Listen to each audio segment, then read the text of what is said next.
beats get em.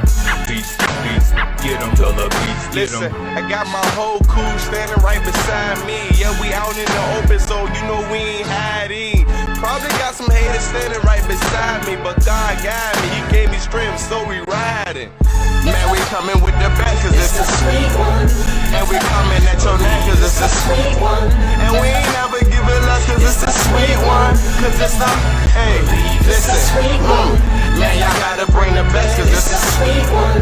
And we coming at your neck, cause it's a sweet one. And we ain't never giving less, cause it's a sweet one. B.I.G. D.R.E. the sweet one. Pocket full of ambition, life's about to shine worldwide. Lyrical mind get vicious, I'm feeling musically inclined. Trying hard for these hot rhymes, I qualify for these punchlines. Test me and get flatline, get hauled off on the sideline. Hold up. Take a breather when the success ain't nothing sweet. I got the bass bumping up out the speaker, tried to hold it in, but I was too eager. So my teachers in 7th grade, I wanted to rap and got laughed at. Now I'm laid back, making hot tracks, got the flow to fix them cataracts. Lyrical mind finesse, it's a gift given from the good Lord. Grind hard and I spit bars, so I'm #1 on the Billboard. Step on stage now, grab the mic, guarantee you boy gon' put it down. Drop bombs on the food chain and I climbed up and I took the crown. Big and small, seen salt and pepper, heavy D in a limousine. I had a dream like Luther King, I was underground in the mainstream. Got a vibe for this rap game, so you better believe I'm not done. Heartbeat with the kick drum to my mind. It's the sweet one.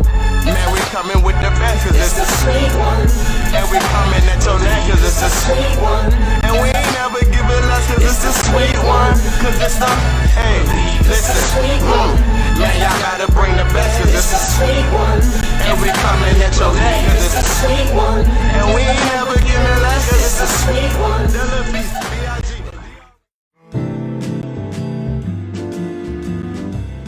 Well, I first got started doing weddings, and so so you know that was tough. Yeah. Because you got to deal with brides and everything, so you know they don't play. They want their stuff right. Definitely. I have messed up a lot, and I learned a lot. So you know, doing weddings, you learn all types of things to fix things. You know, special effects, you know, and stuff like that. Well, I love taking pictures and video. I always wanted to do film, but back in the day, cameras cost a lot of money. Yeah. So that was not an option at the time. So it wasn't until like later on, when the prices came down, that you know I was able to afford a camera. So, and then so I started doing weddings and taking pictures and stuff. My first client was Mike London for the Virginia football team. Wow. Yep. First customer. That's awesome. Yeah. I love photography because I'm also an artist too, so I draw, and I like to infuse my art with photography. So when you see a lot of my work, you will see art in it. But you might not notice it because it's realism. But yeah, I probably like photography more, but the video is right up there with it, because you have to be artistic with both. So I went to Thomas Nelson Community College. You make the picture. That's what my professor used to tell me in school. He said, you don't take a picture, you make the picture. It's all about getting that right depth with that light, and you know. Absolutely. And so you know, that's what really makes a picture, on the lighting, you know. Well, you know, I love weddings and stuff, but a lot of times you don't really get to be as creative like you want, because sometimes people might not want certain things. But when you're doing your own film, it's just, you know, it's wide open. You can pretty much just use your imagination, and you could be different from everybody else. So about 2010 is when I decided, you know, I'm gonna start doing less of the weddings, and I want to go into, like, you know, so I just pretty much just jumped into like the TV production stuff. I woke up one day, I heard a voice that said, "Stop procrastinating." I love it because you get to be creative. Yeah. You know, some of my scenes it's green screen. People might not know it because I really put a lot of work into it. Not all of it I do, because it just depend on how much time that I have. So I will bring props into it. I might take the green screen outside, and probably get some of my best footage when I do the green screen outside, because you can really make it look really, really realistic. But yeah, I do a lot of cropping and different things, manipulating. Everything I do is in green screen. Like might do a sky replacement on the film, or if someone wants to change the color of their shirt, or stuff like that, or they don't like their eyes, or if they think their cheeks are fat, long as they, straight with the camera, I could probably shrink them in just a little bit, track it, but nobody might not notice it. Well, the first time I filmed it was just a failure, because I was trying to get actors and stuff, and people kept quitting on me, and I was like, man, this is not going to happen. I mean, people keep quitting on me. I'm like, well, okay, what am I going to do now? So the first time I had a crew, almost everybody quit except for one person, and that was Joe Roman, and I work with him a lot now. Oh wow, yeah, a lot. A lot? An awful lot. I mean, I learned so much. All the studying every night, and then customers coming to me, with ideas. I'll go do the research, to try to give them what they want. So the constant study really helps out a lot. Directing, because you gotta tell people no when you don't want something a certain way, and sometimes people will be a little pushy and try to push their ideas on you, but you know what you want, and sometimes you just gotta say no. I look for a lot of the acting groups on Facebook, places like that, or some of the acting sites like casting360.com, and I think there's a few other ones. I like Wes Craven. I like his style. He just really puts a lot into how the picture looks and stuff. I think he's a really good director. Steven Spielberg, because they do a lot of special effects. Alfred Hitchcock. People still use his techniques to this day in their movies and stuff. Yeah. I think some of with The Walking Dead, some of the older ones and stuff. I love that stuff.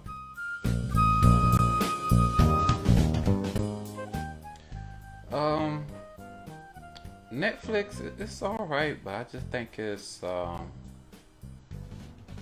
if you just want to get your name out there, then you can try to go that route. But like if you trying to do it as like a business, I don't really recommend it, because you're not going to really make a lot of money with Netflix.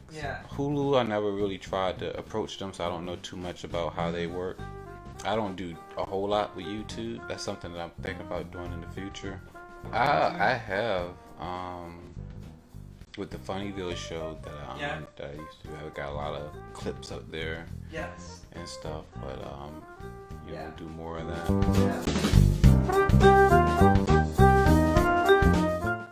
I just hopped into it. You just hopped into Someone came to me, they wanted to do a talk show. And I liked their ideas. I said, okay, let's do it. Let's just go ahead and just start filming. I want to come up as a platform for artists that is on that next level of becoming, a star. It might not be, touring the country all the time, but they're making money at what they're doing. So what we do the interviews, we play their music videos, we follow them around, get these stories so people know a little bit more about them. It's a good show.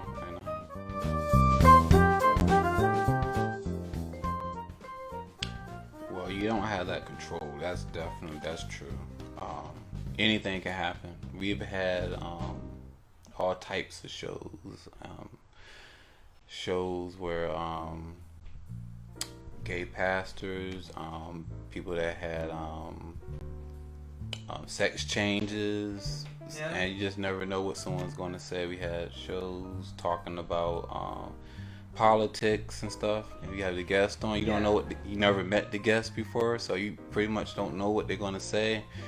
But yeah, it's very very different because when you get there, you just okay, what's going to happen tonight? Like, who's going to say something? You're like, okay, it's going on TV now, so you gotta watch what you say. No, I wasn't even going to school then. Just self-taught. You know, it was something I wanted to do. The school started when I decided I wanted to do TV, and I was really serious about it. So I said, okay, I'm gonna start with the photography, so I can learn some new things, and maybe I can use it with my video production because you know it's so similar. Stuff that you use in photography, you can use it in your films too. Well, before I got into film, I was a music producer. Oh, wow! I didn't even know that about you. Wow. Yeah, I played the guitar, I played the keyboard a little bit, and my studio was called Entreatment. That was back in the 90s, and I had done stuff for Epic Records with talent development. Really? Wow. Yeah, I worked with a lot of different people, people that you might not know of, you know. But yeah, that's how I got started. The editing, I had to do editing for sound, so naturally, you know, that came with me for film. Over, so you know, I knew a lot about sound quality. So the sound quality of my films, I always try to make sure that they're good. Yeah, it definitely helps knowing a whole bunch of different things. I do live sound too, so I know a lot about, you know, sound reinforcements and stuff because I also used to book out DJs and stuff, but I owned all the equipment. They would just bring their, you know, their music, and then we would do different parties and stuff. So definitely all those skills, you know, come to play. Like when I make the music videos, you know, you gotta have some type of sound so that people can hear themselves and stuff. You know? With the music videos, it's different because you just going off of feeling, like with the camera, so it's almost, you know, you gotta really know their song. So you know movement. So when you zooming in or you backing up with the camera, you're really listening to what they're saying. That's just me, you know. I like to try to inspire people. Absolutely. I've been through an awful lot, you know, growing up. So, and I had parents that struggled, you know, and so I just want to show people love. Well, I always used to have dreams that I was, like, you know, accepting awards and stuff like that. And I would see the award, but I didn't see my face, but I knew someone, but it felt like it was me in the dream. So you know, that was kind of crazy. And now, like, some of those things are actually happening now. Like sometimes I could be at an event and I'd be like, wow, this is crazy. Like you see all the cameras and the lights around, and you saying action, and then, you know, people coming up to you like, hey man, I love your work. And I'm like, okay, I'm not used to all this attention. So trial and error. Like I said, when I first started doing weddings, I had to learn the hard way, because like when I first started, I just said, okay, I'm gonna buy all the most expensive stuff I could buy. And same here. I think everybody does that stuff. Yeah, so, but that wasn't a good idea. I probably could have got a lot more if I would have educated myself first. But I didn't start like that. I kind of just dived into it. So okay, I'm gonna get the best stuff, thinking that, you know, that's gonna do everything I wanted to do, and it didn't happen like that. Go to school. You go to school? Yeah, it's just totally different when you got Someone there teaching you. and they're teaching you Yeah. versus you looking at the content yourself and then you just trying to figure out for yourself. Yeah, you definitely save a lot of time, and learning things like things I probably should have known back then. Mhm. I didn't learn until like years later. Yeah. That was from experience, but and then when I got in school, there's some just little teeny things that I didn't know that I can, increase my workflow. And if I wouldn't have went to school, I would have never known that.